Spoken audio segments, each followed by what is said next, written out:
Hey, I love this series about the Wonder Switch, and it really came from me out of a time when I began to lose some sense of wonder and excitement and hope in my relationship with God.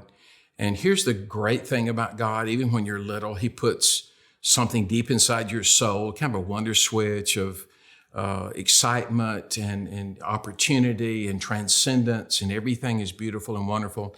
Then as you get older, things begin to happen, and it makes you wonder if all that is true. COVID did that for us. Political stuff did that for us. Now, we really try to explain away wonder in our culture with science and disease theories and on and on and on. And because of that, people are really starting to try to find wonder in created things. Tony Heish, if you know the story of him, the Zappos CEO, billionaire, left the company at 46, began to tinker with his own body and trying to go to 2.0 and find this wonder switch, and ended up killing himself, blowing himself up in Connecticut in a mansion. And really, that is the story of the Bible from Genesis chapter 3, when Adam and Eve had everything you could think of. Everything was provided for them. They could walk and talk with God. And literally they said, hey, I don't think that's enough. I want to try a different thing with the fruit. And from that, hey, and we do the same thing. It looked good for food, and it looked good to be pleasurable. It looked good to give me wisdom and knowledge. And from there, the wonder switch was turned off. So today we're going to look at Psalm 63. Most of the Psalms start with the same thing, and that is that God, you're amazing, and God, you're incredible, because the psalmist understands that you have to start there and realize the greatness and goodness of God before you even have any strength to move forward. So in Genesis chapter 63, and I'll read this quickly because David is running from Absalom, his son. David has committed adultery with Bathsheba. He's probably 55 to 60 when he's writing this psalm, and he's hiding out and he's running, and Absalom almost catches him and kills him. And this is what he says in 63. He says, "Your God are my God. I earnestly seek you. I thirst for you. My whole being longs for you in a dry and parched land where there is no water." He said, "I've seen you in your sanctuary. I've beheld your power and glory, because your love is better than life. My lips will glorify you, and I will praise you as long as I live." And he goes on talking about just the wonder of God and the goodness of God. And I've pulled out three things that I think will help you, kind of as a test to see if you have a relationship with God that's dynamic, and also a strategy to help you in that if you don't. And the first thing is you have to define the relationship with God. And I don't know how many people have done that. We understand that phrase when it comes to relationships. Are we dating each other, not other people? Are we dating? Are we going to get engaged? Are we going to get married?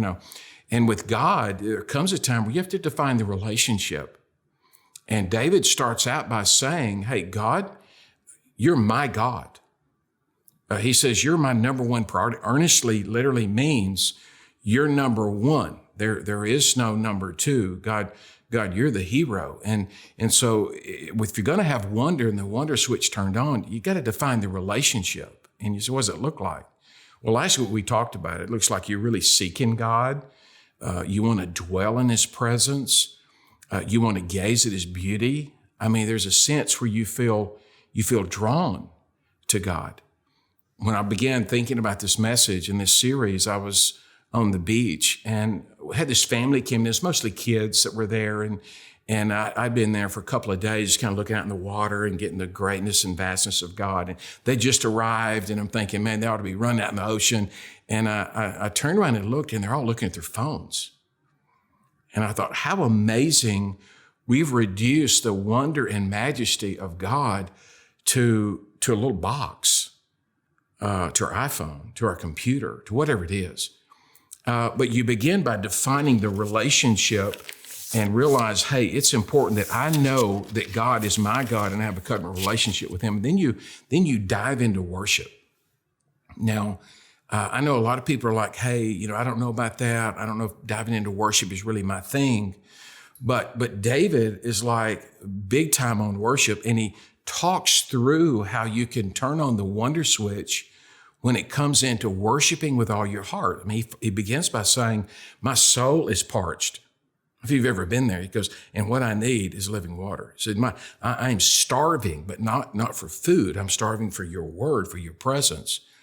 And he walks through a progression of how you can dive into worship no matter where you are. I mean, he's doing this in a cave.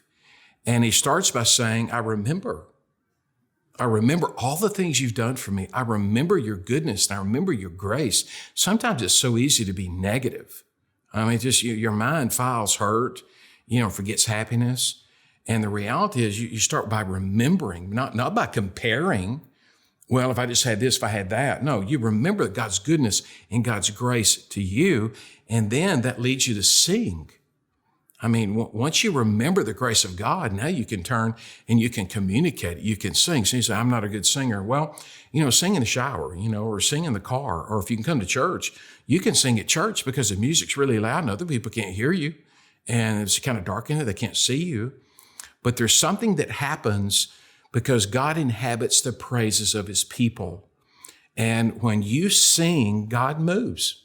I don't understand all that. The Jericho, marching around Jericho, and the seventh times, they don't want you to say anything, don't want you to preach, I want you to blow the ram's horn, I want you to do a shout of praise, and the walls fall down, and they conquer Jericho. So you remember and you sing, and then you move to clinging. I love that. He goes, I cling to you through the watches of the night. He said, I realize I got all these problems, but he said, I remember you, and I'm singing to you, and now I'm clinging to you. He says, I do that because your right hand holds me firm. And I don't know what you're facing or what your problems are, but David, his own son, was trying to kill him. And he got really close. And he says, I'm going to cling to you. I'm not going to worry. I'm not going to sit around and wring my hands. I'm going to cling to you, and then I'm going to celebrate. And he celebrates as if it's already happened. He says, my enemies will be fed to the jackals. My enemies are going to be captured by you. My enemies' mouths they're liars. Their mouth's going to be shut. And he's celebrating the wonder of God in his life because he's diving into worship because he knows how powerful it is. Here's the third thing he does, and this is really kind of a play on words for you, but he knows the right people to listen to. You've got to decide who you're going to listen to. You got to define the relationship, dive into worship, but you got to decide who you're going to listen to. Because all of David's family was saying, you're a loser, you're a jerk. His enemies are throwing dirt at him. And he says in the last verse, and you can almost miss it, he says, I am the king.